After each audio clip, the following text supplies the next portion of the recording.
On this episode, we answer every burning question you have about building a resume. Atlas All Access starts now.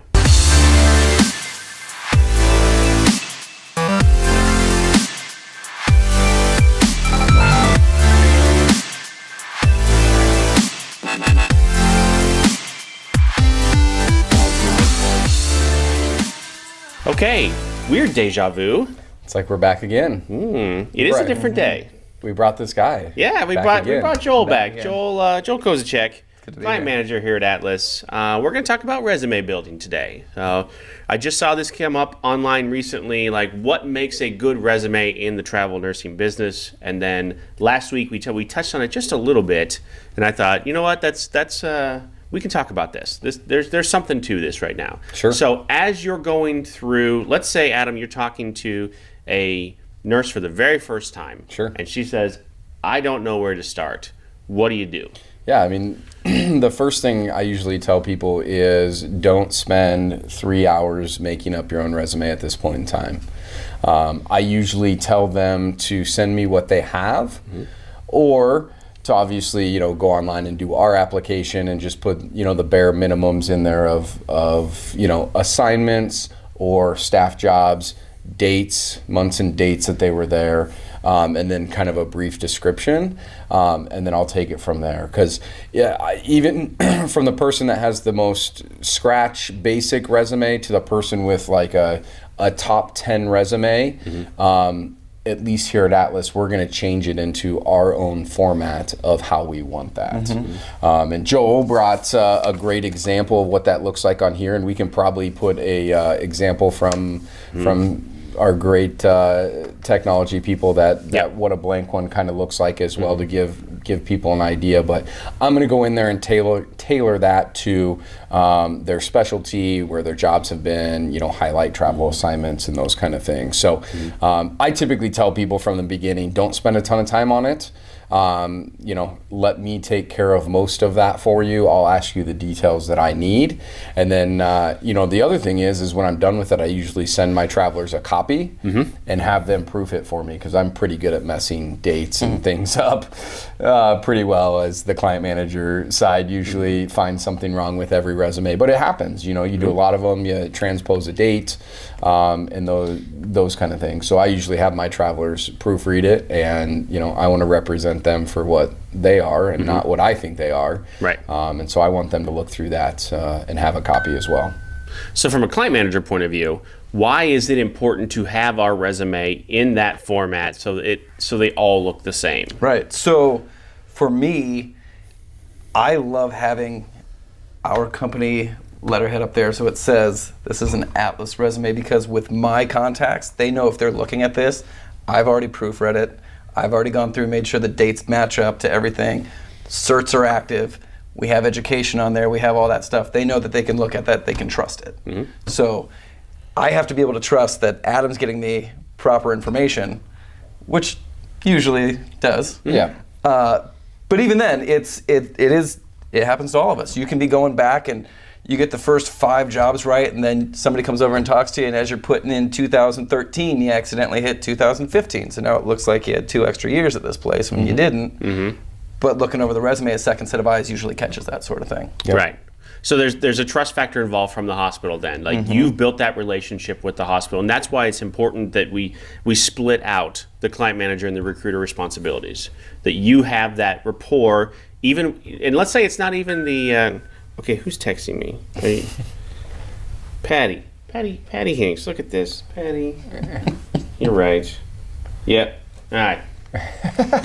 I'll get back to you, Patty. I promise. So, from a client manager standpoint, when you get to that, you're building that relationship. You're building that trust with the VMS or the MSP or with the hospital directly, right? So it's one-on-one, where you have that one-on-one with the nurse. Yep. And so that's why it's so vitally important that, one, you're helping them through that resume process in the first place, making sure it has all that information on there. And 2, then you can go back to your hospital and say, this is 100%, right? They don't have to do that second guess or third look or whatever it is that they might have to on others. And like I said, I only speak for us, but we're pretty proud of that. of that structure, right? We put a lot of time and effort into that structure, and this is probably one of the building blocks of that, is making sure that that's there. And that's one of the beauties of it is, well before I was here, this was in place where we knew exactly what we needed to put on a resume. And if you put one of our resumes next to another company's resume, ours is typically very succinct, has exactly what you need. Theirs may be the same information, but it may be in a paragraph instead of 4 lines. And if you get that to a nurse manager and they're in a hurry, this one. Right. What are you going to see? Oh, I see they've got the ICU experience here, here, and here, just like that, right? You can see that in a bullet point. If you need more details, that's your job. Absolutely. Right? That's the pick up the phone, Joel, can you help me with this? I need to understand. Or why is there a gap in the work history or whatever that is?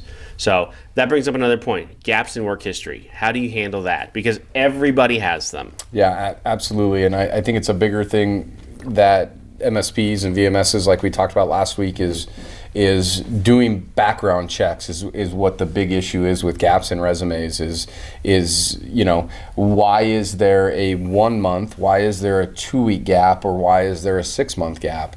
And being able to explain those of personal time off, got married, broke ankle, whatever that might be on there, we need to know that information on there, and it's pertinent to them, and it saves a ton of time for compliance wise. It also, some facilities besides us doing a background check also do their own facility wise, and so they need that information as well. Saves times back and forth of emails and phone calls of trying to figure that out if we get it up front. So we've gotten pretty good. Our compliance team, our client managers have gotten pretty good of calling you out on those times when there's any gap over 30 days, any gap over a month needs to be explained. And it can just be personal time off. It doesn't have to, travel. We don't have to, travel time, those kind of things. It doesn't have to be really, really specific, but we need to be able to account for that time. Right. But also with that, getting it on the first resume is huge, because if I take it to one of my contacts and say, hey, I have this resume, and I didn't see that there was 6 months off, and they come back and then they asked, hey, can you explain this? Now we're waiting for an answer when it could have been done the first time, and just, hey, oh yeah, during that 6 months I got married, did a honeymoon, was in Barbados. Sure. Yep. Awesome. Yep. They think that's great. They'll probably talk to you about it in your interview. So, But it's also, you have a hiring manager and they've got 10 profiles in front and there's a 6-month gap in there, and they're asking for clarification on this, because they might say they don't have gaps, they can't have gaps within the last 3 years of employment, and then they're waiting on that. They've got 9 other people they can call while they're waiting on that information. So it's crucial on our part as recruiters, client managers, as an organization, to get that right the first time, and not have that go on. So finally then, let's talk through the bones of each one of those entries there. So from, every single, because you're working with travelers that are moving from one facility to another every 3 months, 6 months, 9 months, whatever it is. What are the vital pieces of information that you need to make that resume complete? Yep. So typically, obviously, it's going to have the dates. You're going to have the hospital information, obviously city, state, location on there. What type of nurse you were, PICU, NICU, ER, if you were a traveler, those kind of things. The next information on there is like how big the facility is, the level of trauma they might be, the number of beds in the units. If you have ratios of patient to nurse ratios on there is great. Charting if we have it, and those kind of things. Sometimes I'll put a brief description of, what kind of patients they saw on the unit, or, if they had charge roles or different roles they might have within the hospital, I would add that information on there. But honestly, this is pretty stock this is one of Joel's and it's not one of mine, but this would be pretty stock for what a resume from mine would be. I don't want lengthy paragraphs of every procedure you can do or whatever on there. A hiring manager wants to look at this and say, okay, they've got some travel experience, they've got some big hospitals, they've got some small hospitals on here. I think they'd be a good fit. I'm going to give them a call. Then they can ask you specifics about, you know, procedures or types of patients that they might have for the unit, and if you'd be comfortable or those kind of things. But I don't want lengthy paragraphs on here, because if I'm a hiring manager, I'm flipping through a couple pages to see how much experience, how many total years you have, and I'm making a pretty good guess on the people that I'm going to interview right off the bat. And out of those 10 people that they have on their desk, I'm taking the top 3 and I'm calling the first one. And, you know, I guarantee a lot of the times the manager's making one phone call of what they want. They're making an offer and moving on. Would be my guess. Every once in a while you'll get that manager that'll interview 10 people and then make it. But I would guess people are looking pretty close through here. Like I said, it goes back to, you have some incomplete information or some misguided information on there. As a manager, I'm moving on to the next person pretty quick. Exactly. So it's that first impression. It's that understanding what the hospital needs. You know, and I see what you're saying. Like, get the bare minimum on there. You know, with some detail, plus understanding too what the job description looks like, right? And it's the communication between you two. You got a job that calls for vents and trachs, or you got one that calls for ECMO experience or whatever. You're going to want to get at least a little bit of that on there if they've had that experience, right? Correct. Without going too far over the top. Right? Because this is it. This is the first line. And if you get past that first line, the odds of you getting that job are way higher. Way higher than just being another one in the pile. So Joel, what would you say? Like, you see a ton of resumes from even different recruiters in here. What's the biggest mistake that you see on people?